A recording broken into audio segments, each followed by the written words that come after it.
এক 9মহীয়া যাত্ৰা এক 9মহীয়া অবাঞ্ছিত যাত্ৰা গৈছিল মাত্ৰ 8 দিনৰ বাবে আৰু সেই যে 8 দিনৰ বাবে গৈছিল 8 দিনৰ পৰা গৈ 9 মাহ ধৰি মহাকাশত বন্দিত্বৰ জীৱন এক প্ৰকাৰ কটাবলগীয়া হ'ল সুনিতা উইলিয়ামছ সহ 4 গৰাকী মহাকাশচাৰীয়ে হয় Sunita Williams Butch Wilmore Nick Hague আৰু আলেকজেণ্ডাৰ গৰ্বনভ এই 4 গৰাকী মহাকাশচাৰী কেতিয়া পৃথিৱীত পদাৰ্পণ কৰিব তাক লৈ সীমাহীন উৎকণ্ঠা সমগ্ৰ বিশ্ববাসীৰ ভাৰতীয় বংশোদ্ভৱ সুনিতা উইলিয়ামছ পৃথিৱীলৈ উভতি আহিব পাৰিবনে 9মহীয়া উৎকণ্ঠাৰ অৱসান ঘটিবলৈ আৰু মাত্ৰ কেইটামান মুহূৰ্ত বাকি সুনিতা উইলিয়ামছৰ উভতনি যাত্ৰাৰ ইতিমধ্যে আৰম্ভ হৈছে কাউণ্টডাউন নমস্কাৰ প্ৰিয় দৰ্শক মই জয়ন্ত মাধৱ গোস্বামী আপোনাক স্বাগতম জনাইছো নিউজ 18 অসম নৰ্থ ইষ্টৰ ডিজিটেল লাইভলৈ আৰু সেই বহু প্ৰতীক্ষিত ক্ষণ মহেন্দ্ৰ ক্ষণ সেই মহেন্দ্ৰ ক্ষণ হৈছে ভাৰতীয় সময় অনুসৰি বুধবাৰে পুৱতি নিশা 3:27 আৰু আমেৰিকাৰ সময় অনুসৰি আজি অৰ্থাৎ 18 মাৰ্চৰ সন্ধিয়া 5:57 আজি বিয়লি 5:57 সময় আমেৰিকাৰ ফ্লোৰিডাৰ সাগৰ উপকূলত সাগৰ পৃষ্ঠত অৱতৰণ কৰিব সুনিতা উইলিয়ামছক কঢ়িয়াই অনা সেই ক্যাপসুল ড্ৰেগনখনে এলন মাস্কৰ স্পেস এক্সৰ সেই ড্ৰেগনত সেই ক্যাপসুলত ইতিমধ্যে উভতনি যাত্ৰা আৰম্ভ হৈছে আজি পুৱা 8:30 পৰা নাসাই ইতিমধ্যে সেই পোনপটীয়া সম্প্ৰচাৰ আৰম্ভ কৰিছে আমাৰ ফেসবুক পেজত লগতে আমাৰ ডিজিটেল প্লেটফৰ্মত আটাইকেইটা প্লেটফৰ্মতে সেই ফেসবুক সেই লাইভ নাসাৰ সেই পোনপটীয়া সম্প্ৰচাৰ বৰ্তমান অব্যাহত আছে আপুনি আমাৰ ফেসবুক পেজত গৈ বা আমাৰ ইউটিউব বা ডিজিটেল প্লেটফৰ্মত গৈ আপুনি সেই পোনপটীয়া সম্প্ৰচাৰ উপভোগ কৰিব পাৰিব 8:30 পৰা ইতিমধ্যে এই যাত্ৰা আৰম্ভ হৈছে পোনপটীয়া সম্প্ৰচাৰ আৰম্ভ কৰিছে নাসাই আৰু সম্পূৰ্ণ প্ৰস্তুতি কৰি তুলিছে নাসাই আনডকিং প্ৰক্ৰিয়াক লৈ আনডকিং অৰ্থাৎ অৱতৰণক লৈ প্ৰস্তুতি প্ৰায় সম্পূৰ্ণ কৰি তুলিছে নাসাই কিন্তু এই আনডকিংক লৈ কিছু প্ৰত্যাহ্বান আছে কিছু জটিলতা আছে এই জটিলতা এই প্ৰত্যাহ্বান যদি সুকলমে পাৰ কৰিবলৈ সক্ষম হয় তেতিয়া হলে অনায়াসে নিৰ্ধাৰিত সময়মতেই 5:57 আমেৰিকাৰ সময় অনুসৰি ফ্লোৰিডাৰ সময় অনুসৰি 5:57 অৱতৰণ কৰিব সাগৰত প্ৰশান্ত মহাসাগৰত এই মহাকাশ যানখনে এক দীৰ্ঘদিনীয়া অনিশ্চয়তা সেই অনিশ্চয়তা দূৰ হোৱাৰ কাউণ্টডাউন ইতিমধ্যে আৰম্ভ হৈছে সকলোৰে দৃষ্টি আজি নিবদ্ধ হৈ আছে এই আনডকিং প্ৰক্ৰিয়াৰ ওপৰত সুনিতা উইলিয়ামছে ইতিমধ্যে 25 ছেকেণ্ডৰ এটা ভিডিঅ' বাৰ্তা প্ৰেৰণ কৰিছে ডকিং এই যাত্ৰা আৰম্ভ কৰাৰ লগে লগে 25 ছেকেণ্ডৰ এটা ভিডিঅ' বাৰ্তা প্ৰেৰণ কৰিছে ইতিমধ্যে এই ভিডিঅ' বাৰ্তাও নাসাই প্ৰকাশ কৰিছে কাৰণ দেওবাৰে যেতিয়া এলন মাস্কৰ স্পেস এক্সৰ এই মহাকাশ যানখন ড্ৰেগন ক্যাপসুল ইতিমধ্যে ডকিং সফলতাৰে সম্পন্ন কৰিছে ইন্টাৰনেশ্যনেল স্পেস চেণ্টাৰত আন্তৰ্জাতিক মহাকাশ কেন্দ্ৰত সফলভাৱে ডকিং কৰাৰ পাছতে এই যাত্ৰা অত্যন্ত এক প্ৰকাৰ সম্ভৱ হৈ উঠিল সুনিতা উইলিয়ামছৰ উভতনি যাত্ৰা গতিকে সেই যাত্ৰাৰ পূৰ্বেই 25 ছেকেণ্ডৰ এটা ভিডিঅ' বাৰ্তা নাসাই প্ৰকাশ কৰিছে সুনিতা উইলিয়ামছৰ য'ত সুনিতা উইলিয়ামছে কৈছে যে অতি শীঘ্ৰেই উভতি আহি আছো আৰু বেছি সময় নাই বেছি দেৰি নাই মুখ বাদ দি একো পৰিকল্পনা কৰিব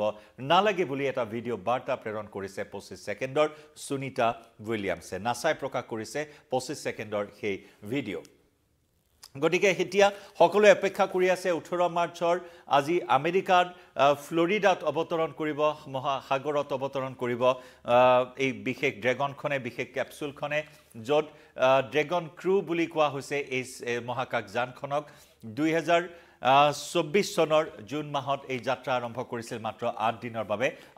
বাবে যাত্ৰা আৰম্ভ কৰি সুনিতা উইলিয়ামছ সহ আন 4 গৰাকী নভোচৰে তাত আবদ্ধ হৈ থাকিবলগীয়া হ'ল যান্ত্ৰিক বিজুতিৰ বাবে মহাকাশযানৰ স্পেস ক্ৰাফ্টৰ বিসংগতিৰ বাবে ট্ৰেস যন্ত্ৰত ঘটা বিসংগতিৰ বাবে আবদ্ধ হৈ থাকিবলগীয়া হ'ল সুনিতা উইলিয়ামছ সহ 4 গৰাকী নভোচৰ এটা বিশেষ পৰীক্ষামূলক যাত্ৰা আছিল হেয়া মহাকাশ ষ্টেচনলৈ চলাই লৈ গৈছিল পৰীক্ষামূলকভাৱে ষ্টাৰলাইনাৰ নামৰ এখন স্পেচক্ৰাফ্ট বয়িং কোম্পানীৰ ষ্টাৰলাইনাৰ নামৰ স্পেচক্ৰাফ্টখন পৰীক্ষামূলকভাৱে চলাই লৈ যোৱা হৈছিল ইণ্টাৰনেশ্যনেল স্পেচ চেণ্টাৰলৈ কিন্তু সেই পৰীক্ষামূলক যদি সেই ড্ৰাইভ নিখুঁত হয় তেতিয়াহ'লে ভৱিষ্যতে স্পেচক্ৰাফ্ট হিচাপে ষ্টাৰশ্বিপৰ দৰে মহাকাশলৈ যাতায়াত কৰিব বয়িঙৰ মহাকাশ জানেও তেনেকুৱা এটা পৰিকল্পনাৰে পৰীক্ষামূলক যাত্ৰা আছিল সেয়া আজিৰ পৰা 9 মাহ পূৰ্বে সুনিতা উইলিয়ামছ সহ বুচ উইলমৰৰ সেয়া আছিল এক বিশেষ যাত্ৰা পৰীক্ষামূলক যাত্ৰা কিন্তু সেই যাত্ৰাতে অতি দুৰ্ভাগ্যবশতঃ ষ্টাৰলাইনাৰৰ যি স্পেচক্ৰাফ্টখনৰ থ্ৰাছ যন্ত্ৰত বিসংগতি ঘটিল বিজুতি ওলাল একে সময়তে হিলিয়াম গেছ নিৰ্গত হ'ল আৰু সেই হিলিয়াম গেছ নিৰ্গত হোৱাৰ বাবেই নাসাই সেই প্ৰত্যাহ্বান গ্ৰহণ নকৰিলে সেই মহাকাশযানখন উভতি অহাত নাসাই বাধা প্ৰদান কৰিলে আৰু যাৰ বাবে বিগত 9 মাহ ধৰি দীৰ্ঘ সময় ধৰি স্পেচত ইণ্টাৰনেশ্যনেল স্পেচ চেণ্টাৰত আবদ্ধ হৈ থাকিবলগীয়া হ'ল সুনিতা উইলিয়ামছ কোনোমতে 9 মাহ পূৰ্বে কোনোমতে দুয়োগৰাকী মহাকাশচাৰীয়ে দুয়োগৰাকী নভোচৰে ষ্টাৰলাইনাৰ যানখন ISS অৰ্থাৎ ইণ্টাৰনেশ্যনেল স্পেচ চেণ্টাৰত ডকিং কৰিলেও নিৰাপত্তাৰ খাতিৰত নিৰাপত্তাৰ ভীতিৰ বাবেই সেই স্পেচক্ৰাফ্টখন উভতি আহিবলৈ অনুমতি প্ৰদান কৰা নাছিল নাসাই আৰু তাৰ পিছত মানৱবিহীনভাৱে ষ্টাৰলাইনাৰখনে নিৰাপদ অৱতৰণ কৰিছিল পৃথিৱীৰ কক্ষপথত প্ৰায় 28000 কিলোমিটাৰ বেগত সেই মহাকাশ যানখন ষ্টাৰলাইনাৰখনে অৱতৰণ কৰি থাকিল নিৰাপদে কিন্তু সুনিতা উইলিয়ামছ আৰু বুচ উইলমৰে মহাকাশ ষ্টেচনত আবদ্ধ হৈ পৰিবলগীয়া হ'ল ইণ্টাৰনেশ্যনেল স্পেচ চেণ্টাৰত ষ্টেচন ক্ষমা কৰিব ইণ্টাৰনেশ্যনেল স্পেচ চেণ্টাৰত স্পেচ ষ্টেচনত আবদ্ধ হৈ থাকিবলগীয়া হ'ল দুয়োজনক উদ্ধাৰৰ বাবে একাধিকবাৰ প্ৰয়াস কৰা হ'ল প্ৰত্যেকটো প্ৰয়াসে ব্যৰ্থ হোৱা পৰিলক্ষিত হ'ল আৰু একাধিক ব্যৰ্থ প্ৰয়াসৰ বাবেই যেন দীৰ্ঘায়িত হৈ পৰিল তেওঁলোকৰ মহাকাশ বাস মহাকাশত থাকিবলগীয়া সময়সীমা ক্ৰমাৎ বৃদ্ধি হৈ গৈ থাকিল বহুকেইটা তাৰিখ লোৱা হ'ল সেইকেইটা তাৰিখতো বাৰে বাৰে ব্যৰ্থ হ'ল প্ৰত্যেকটো পৰিকল্পনা আৰু বিশেষকৈ চলিত বছৰৰ যোৱা ফেব্ৰুৱাৰী মাহৰ পৰাই এনে একাধিক পৰিকল্পনা গ্ৰহণ কৰা হ'ল সময় এটাৰ পিছত আনটো তাৰিখ লোৱা হ'ল আৰু অৱশেষত মাৰ্চ মাহৰ 12 মাৰ্চত সময় লোৱা হ'ল তাতেও বিসংগতি ওলাল 12 মাৰ্চৰ পৰা 17 মাৰ্চলৈ পিছুৱাই দিয়া হ'ল সময় আৰু অৱশেষত 17 মাৰ্চত উৰা মাৰিলে কেপচুল ড্ৰেগন ক্ৰু আৰু সেই ড্ৰেগন ক্ৰুৱে সফলভাৱে ডকিং কৰিলে দেওবাৰে নিশা ইণ্টাৰনেশ্যনেল স্পেচ ষ্টেচনত আৰু তাৰ পিছত আজি পুৱাৰ পৰা আৰম্ভ হৈছে যাত্ৰা উভতনি যাত্ৰাৰ কাউণ্টডাউন আৰু ইতিমধ্যেই আমি উল্লেখ কৰিছোঁ যে বিগত 9 মাহত সুনিতা আৰু বুচ উইলমৰৰ উভতনি যাত্ৰাক লৈ কেইবাটাও ব্যৰ্থ প্ৰয়াস কৰা হ'ল আৰু সকলো প্ৰয়াসে ব্যৰ্থ হ'ল যাক লৈ কিছু আমেৰিকাৰ ৰাজনীতিটো এই বিষয়টোক লৈ ৰাজনীতি কৰা পৰিলক্ষিত হ'ল আৰু এতিয়া আহিছোঁ আমি 3:27 আমেৰিকাৰ যি টাইম জোন সেই টাইম জোন মতে 5:57 মঙলবাৰে বিয়লি অৰ্থাৎ আজি 18 মাৰ্চৰ বিয়লি 5:57 ফ্লৰিডাত অৱতৰণ কৰিব আনডকিং হ'ব এই আনডকিঙৰ ক্ষেত্ৰত কিছু কাৰকে বাধা দিয়াৰ সম্ভাৱনা আছে জটিলতা সৃষ্টি কৰাৰ সম্ভাৱনা আছে মহাকাশ যানখনৰ অৱস্থা এটা গুৰুত্বপূৰ্ণ বিষয় হ'ব একে সময়তে জলবায়ু এটা গুৰুত্বপূৰ্ণ বিষয় লগতে যোগাযোগ ব্যৱস্থা এইসমূহ বিষয় যথেষ্ট তীক্ষ্ণভাৱে বৰ্তমান দৃষ্টি ৰাখিছে নাসাই এইসমূহ কাৰকে যাতে কোনো ধৰণৰ বাধাৰ সৃষ্টি কৰিব নোৱাৰে আনডকিঙৰ ক্ষেত্ৰত পেৰাচুটৰ সহায়ত কেইবাটাও পেৰাচুটৰ সহায়ত আনডকিঙৰ বাবে অৱতৰণৰ বাবে বৰ্তমান প্ৰয়াস কৰি থকা হৈছে প্ৰস্তুতি প্ৰায় সকলো কৰি থকা হৈছে নাসাই যিদৰে পৰিকল্পনা গ্ৰহণ কৰিছে সেয়া সকলো যদি ঠিকে থাকে সমাপন হয় তেতিয়াহ'লে 1 মিনিটো হেৰফেৰ নোহোৱাকৈ নিৰ্ধাৰিত সময় অনুসৰি 5:57 আমেৰিকাৰ সময় অনুসৰি আমেৰিকাৰ টাইম জোন অনুসৰি 5:57 আজি বিয়লি আনডকিং প্ৰক্ৰিয়া সফলতাৰে সম্পন্ন হ'ব বুলি নাসাই এই মুহূৰ্তত আশা প্ৰকাশ কৰিছে একে সময়তে স্পেচক্ৰাফ্ট ক্ৰু ড্ৰেগনৰ আনডকিং অৰ্থাৎ সংযোগ বিচ্ছিন্ন কৰাত কোনো জটিলতাৰ সৃষ্টি হ'ব পাৰে বুলিও কিছু আশংকা এই মুহূৰ্তত আছে অৱশ্যে যেতিয়া ডকিং হৈছিল ইণ্টাৰনেশ্যনেল স্পেচ ষ্টেচনত এই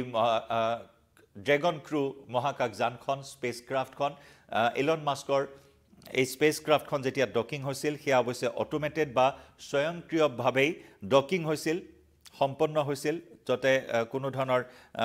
দেওবাৰে পুৱাৰ ভাগত সফলভাৱে ডকিং প্ৰক্ৰিয়া সম্পন্ন কৰিছিল নাছাই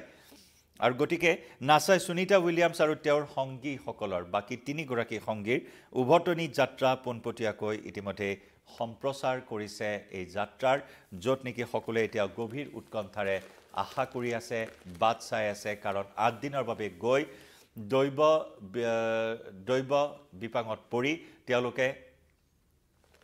9 মাহ ধৰি সময় কটাবলগীয়া হ'ল ইণ্টাৰনেশ্যনেল স্পেচ ষ্টেচনত আৰু যাৰ বাবে সকলো উৎকণ্ঠাৰ অৱসান ঘটিবলৈ এতিয়া সকলোৱে অপেক্ষা কৰি আছে সকলোৰে দৃষ্টি নিবদ্ধ হৈ আছে আন এটা চৰ্চা এই মুহূৰ্তত ব্যাপকভাৱে চলি আছে সুনিতা উইলিয়ামছ ভাৰতীয় বংশোদ্ভৱৰ এইগৰাকী মহাকাশচাৰীৰ উভতনি যাত্ৰাৰ সমান্তৰালকৈ কল্পনা চাওলা ভাৰতীয় মহাকাশচাৰী কল্পনা চাওলা তেওঁৰ 7 সতীৰ্থ উভতি আহিবলগীয়া যিখন মহাকাশযান আছিল কলম্বিয়া মহাকাশত ধ্বংস হৈ গৈছিল মাত্ৰ 16টা ছেকেণ্ডৰ ব্যৱধান আছিল পৃথিৱীত প্ৰৱেশ কৰাৰ পিছতে ভাঙি চূৰ্ণ বিচূৰ্ণ হৈ পৰিছিল আকাশ মাৰ্গতে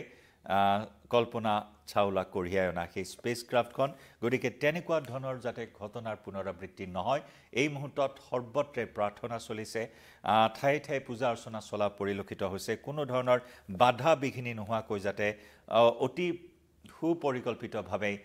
নাছাই যেনেদৰে ব্যৱস্থা গ্ৰহণ কৰিছে কোনো ধৰণৰ বিসংগতি নোহোৱাকৈ অৱতৰণ কৰিব পাৰে তাৰ প্ৰতি এই মুহূৰ্তত দৃষ্টি নিবদ্ধ কৰি ৰাখিছে নাছাই সমগ্ৰ প্ৰস্তুতি নিয়াৰিকৈ পৰিচালনা কৰি আছে বৰ্তমান নাছাই য'ত পোনপটীয়া সম্প্ৰচাৰত প্ৰত্যেকটো দিশৰ বৰ্ণনা কৰি গৈছে নাছাৰ বিজ্ঞানীয়ে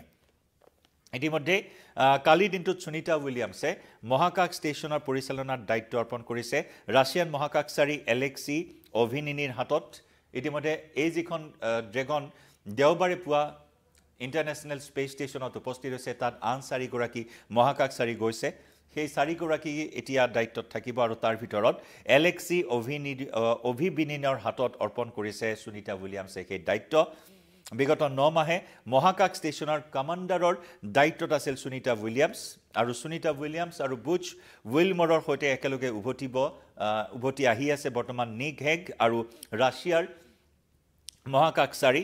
আলেকজেণ্ডাৰ গৰ্বনভ ইতিমধ্যে সুনিতা উইলিয়ামছে 25 ছেকেণ্ডৰ ভিডিঅ' বাৰ্তা প্ৰেৰণ কৰিছে য'ত তেওঁ উল্লেখ কৰিছে মই আহি আছো অতি শীঘ্ৰেই মই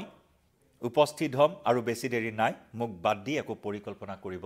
নালাগে বুলি প্ৰকাশ কৰিছে সুনিতা উইলিয়ামছে এতিয়া মহাকাশৰ পৰা মহাসাগৰৰ যি এই আনডকিঙৰ প্ৰক্ৰিয়া তাৰ বাবে সকলোৱে অধীৰ আগ্ৰহেৰে অপেক্ষা কৰি আছে সকলোৱে প্ৰাৰ্থনা কৰিছে সুকলমে পৃথিৱীৰ সেউজ পৃথিৱীত ভৰি দিব সুনিতা উইলিয়ামছে একে সময়তে সুনিতা উইলিয়ামছৰ যি 9 মহীয়া সেই মহাকাশৰ বন্দিত্বৰ জীৱন সেই বন্দিত্বৰ জীৱন কটাই সুনিতা উইলিয়ামছে পৃথিৱীত ভৰি দিয়াৰ পিছত যি তেওঁৰ শৰীৰত আহিবলগীয়া পৰিৱৰ্তন সেই সন্দৰ্ভতো ইতিমধ্যে চিন্তা চৰ্চা কৰি আছে যাতে উপযুক্ত চিকিৎসা লাভ কৰে সুনিতা উইলিয়ামছে সেই বিষয়টো ইতিমধ্যে চিন্তা চৰ্চা কৰি থকা হৈছে 18 ওপৰত এতিয়া কাউণ্টডাউন অপেক্ষা ভাৰতীয় সময় অনুসৰি পুৱতি নিশা 3:27 আৰু আমেৰিকাৰ সময় অনুসৰি আজি 18 মাৰ্চৰ বিয়লি 5:57 আনডকিং অৰ্থাৎ অৱতৰণ কৰিব সুনিতা উইলিয়ামছ সহ 4 গৰাকী মহাকাশচাৰীয়ে কিভাৱে এই বিষয়টোত জনাওক আপোনাৰো মতামত লাইভৰ পৰা বিদায় লৈছো ধন্যবাদ